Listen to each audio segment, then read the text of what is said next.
Hi everyone, and welcome to the final episode in my 7 personal habits series. Now, I am going to talk about the seventh habit today, but what I feel is important is that we review where we are because this is the final one and I want to try and pull it all together. So, I've talked over the past couple of months about these 6 habits. I am going to share the seventh one today.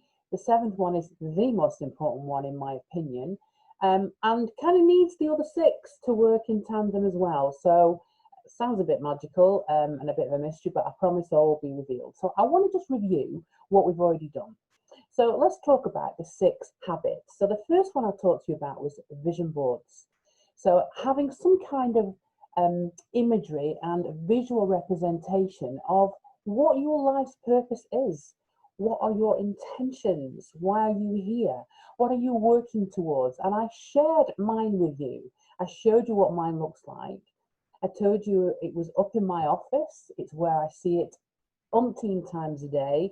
In fact, when I come into my office in the morning, I just stand in front of it and I look at it. And I remind myself why I'm here and what my focus is and what my intention is. Because then I make sure that everything I do in that day is getting me closer to those things. And if it isn't, then I've either got the wrong things on the goal board or I'm not doing the right things. So it just keeps me grounded, it keeps me focused.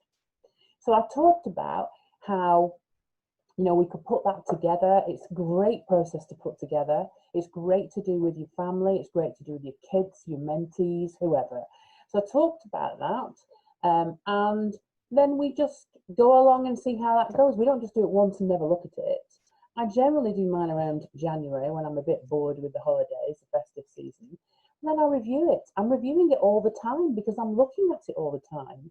So I'm taking things off when I've nailed them, or I'm putting a big tick or a big gold star on them. Done. In fact, I took one off recently that's been on there for 3 years. Happy days. So it's a moving, it's a live board. It's not something that just doesn't move, change, or develop. It develops as you do. So that's vision boards. The second thing I talked about was mantras, the kind of really positive language that we should be talking in and that we should have in our heads. The I am mentality, not I should do or I might be able to, or well, some days I can. The I am mentality.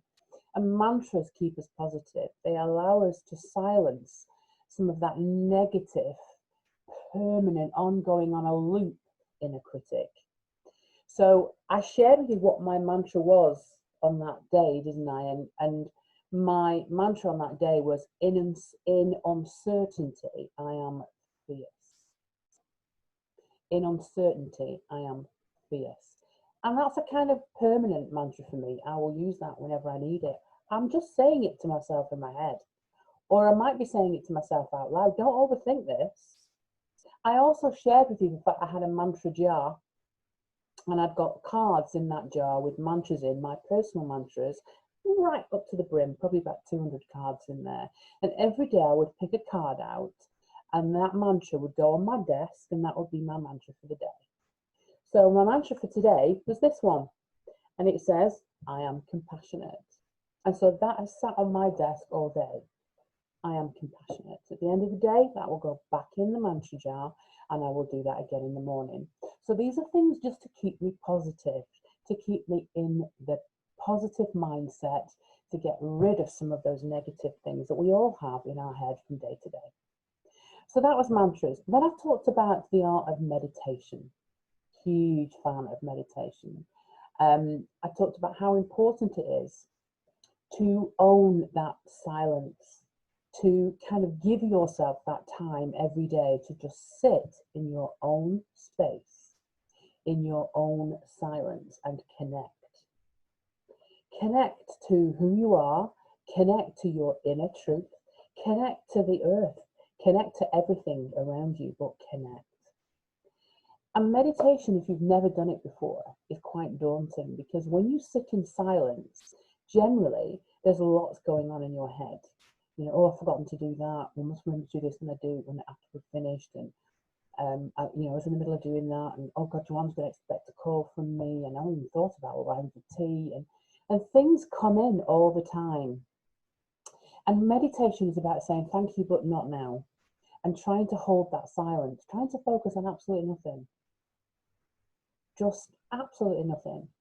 Now, some people find that easier to do with headphones on. Some people find it easier to do with nice music. Some people find it easier to do using an app like Calm or Headspace, or doing a guided meditation. And there are thousands of them out there, thousands of them, and thousands of them that are free. So there's no excuse.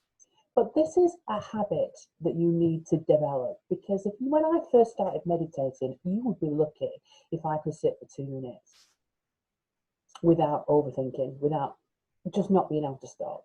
Now I meditate for 20 minutes a day, and I tell you, it's the most empowering and liberating 20 minutes of my day. And I do it in the morning because that suits me. So it sets me up for the day. And so it's me just kind of like connecting to source. It's like really having that sense of calm and allowing me then to live in the moment for the rest of the day and to be focused on those intentions. And that's how it works for me. And it may work differently for you. In fact, it will work differently for you. It works differently for everybody. But meditation was the third habit that I talked about. The fourth was visualization, which is kind of the opposite of meditation, but using the same methodology. So it's still sitting in silence, holding your own space, but then allowing yourself to go to a happy place, or allowing yourself to visualize something that you want to happen. So I will use visualization on a random ad hoc basis. If I'm doing a big gig, if I'm planning something that I know how I want it to go, I will visualize how I want it to go. I will sit down, I will get into a meditative state, and then I will see that picture, how I want it to go. And therefore, I feel really confident because I've manifested it, I've seen it, I've already done it. I know it's possible.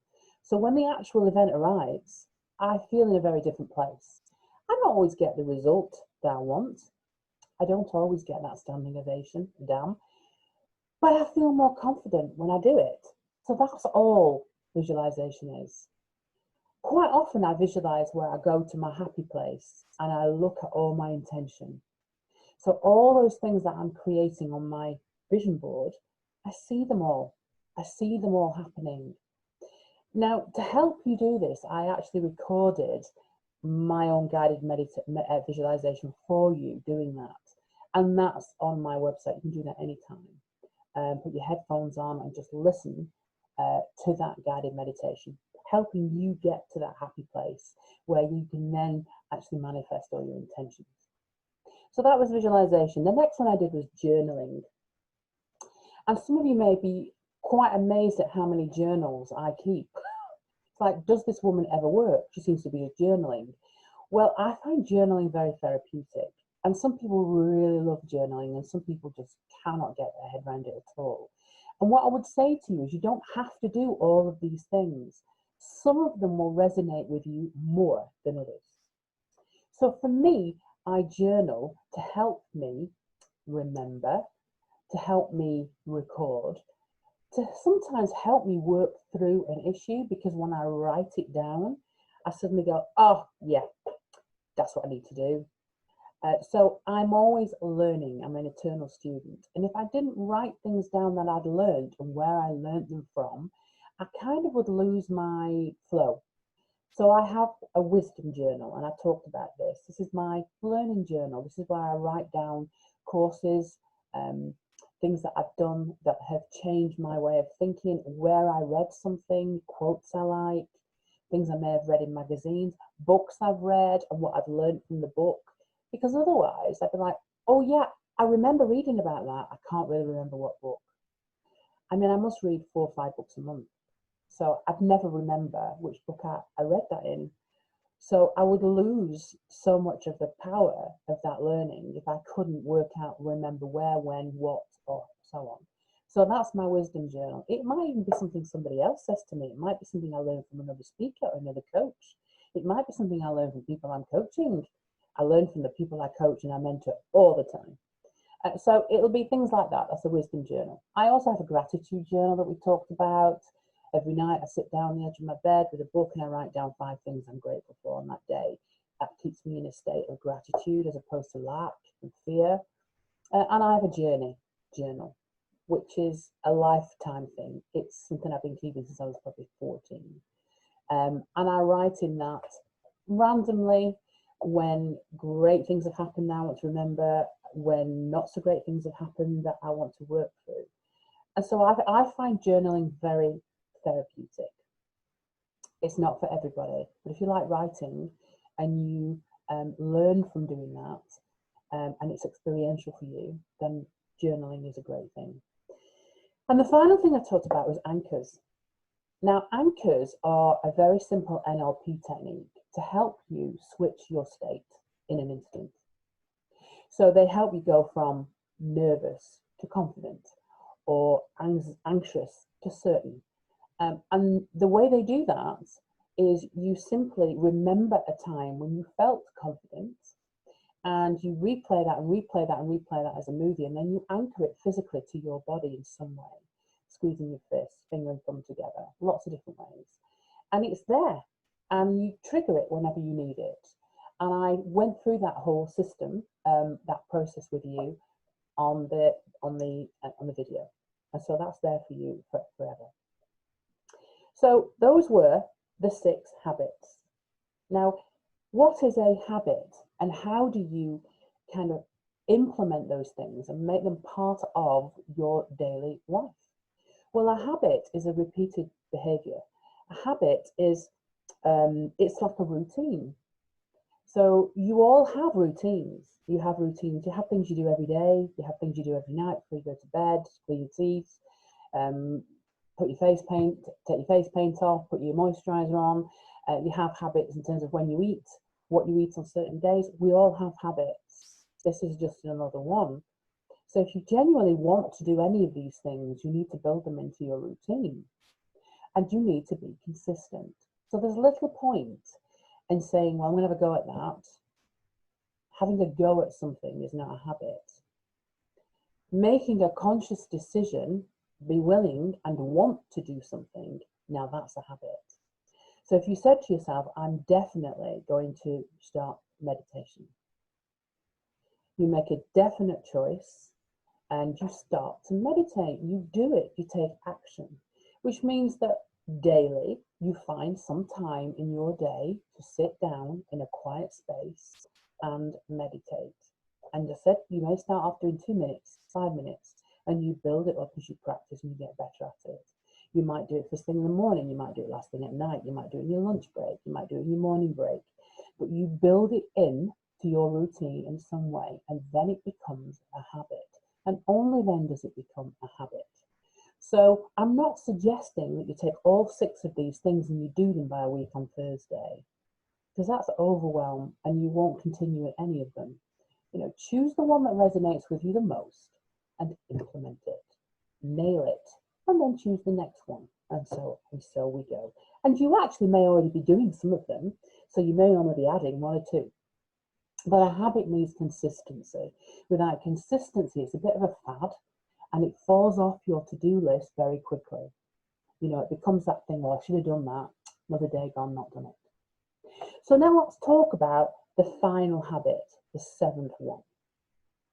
And the 7th habit is about living in a state of conscious awareness.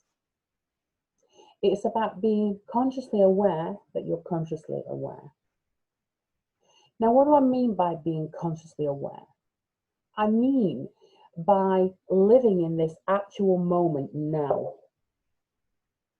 and now, and now, and being aware that this is the moment. And there isn't any other moment, because the past's gone. There's nothing you can do about it.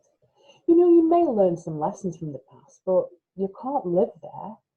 You know, and some people do. And it's only useful if that's where you want to live. If you don't want to live there, it's gone. There's nothing you can do about it. The future, well, that's great. It's great to have some intention for that, which is what your goal board's about. It's what your vision board's about. It's what visualization's about. But actually, you can't live there You know, it will unfold as it will unfold. The only thing that you are responsible for and in control of is your conscious awareness. Now, why do I say conscious awareness? Because most of us live our life subconsciously. We're on autopilot.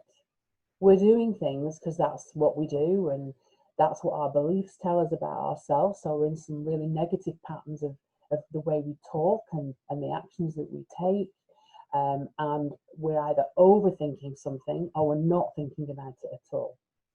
So we're either going round and round and round in circles overthinking, or we don't even give it a second thought and we're just on autopilot. And so we react to something as we always react to it. We never think, we're never consciously aware that that's how we're reacting to it. We've just done it and we've moved on. So being consciously aware is the end game for me. It's the end game for lots of people too. It's what the meditation process starts. It's what most personal development and well-being and spirituality is about. It's what most religions, particularly Eastern religions, are about. It's about living in the moment. It's being consciously aware of this moment now. And it really takes some focus. It really takes some focus because you've reacted before you realize you've done it. So meditation really helps this process. And some of the habits we've talked about previously help this process.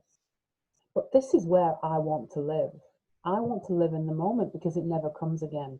I want to live now. I want to be consciously aware of what I'm doing now. I'm not interested in the past. I have some vested interest in the future. I can intend for that, but then I have to let it go. I can only control what happens now. And when you start to recognize that, then you are a lot less hard on yourself because there's no point in going over and over and over something you've already done, or a mistake you've already made, or something you already said. There's absolutely no point whatsoever because it's gone. The only thing you can do anything about is now. So be aware of now. Be aware of how you're behaving. Be aware of your dialogue. Be aware of how you react to other people. Be aware of how they react to you. Be aware of your impact on the world. Be aware of your intention. Be aware of all those things because they're happening now. In the choices that you're making, they're happening now. So that's all we can control. So being consciously aware of being consciously aware is the end game. And those are my 7 personal development habits. Those are the things that I do all the time. And they will help embrace that final one. What I would say to you is take from this series of habits what you need and what you need now. Take it. You know, this series will be on my website, jane-kenyon.com for a long time. They are there for you to use. I know many of you have shared this series with your family and friends, with your teams, with people that you're mentoring or coaching, and I am more than happy for you to do that. Go back to them as often as you feel that you need. But be aware of a few things, okay? Be aware of a few things. That life is a journey. There is no destination. I am an eternal learner. I love to learn. The more I learn, the less I know. And the same goes for personal development. The more I find out about myself, the less I know. So it's a kind of ever-expanding consciousness. And that's what we're all aiming for. So there's no end. There's no end game whatsoever. It's a journey. And also know that the brain loves to learn. And this is really important. Because once we stop learning, our brain cells stagnate. And if they stagnate, then the next step is for them to be dormant. And when they're dormant, they don't work anymore. And when they're dormant, it's really hard to get them back. And scientists have proved that dormant brain cells lead to lots of degenerative diseases, in particular Alzheimer's. So it's really important that we continue to learn. The brain loves to learn. The brain also loves to complete things. So, dabbling in lots of different things is not really good for the brain because it's not getting any satisfaction that it's learned something. It's just getting a bit of this and a bit of that, and we did a bit of that, and we didn't like it, we moved on to this. So we need to complete, which is why I say to you, don't overthink all of this and don't go and do all 7 things tomorrow. Build it and build it and build it, build the muscle. So the brain loves to learn and the brain loves to complete. And those are really important things. Even if you do a crossword a day, it keeps the cells going. So, there are lots of little things that you can do, but the brain just loves learning, absolutely loves learning. So I'm going to leave you now. I hope that I get to share more things with you over the coming years. And I hope that many of you listen to my podcast when it's launched, which I hope will be soon. I can get back in the studio. And until such a time, be kind to yourself, live in the current moment. And until next time, namaste.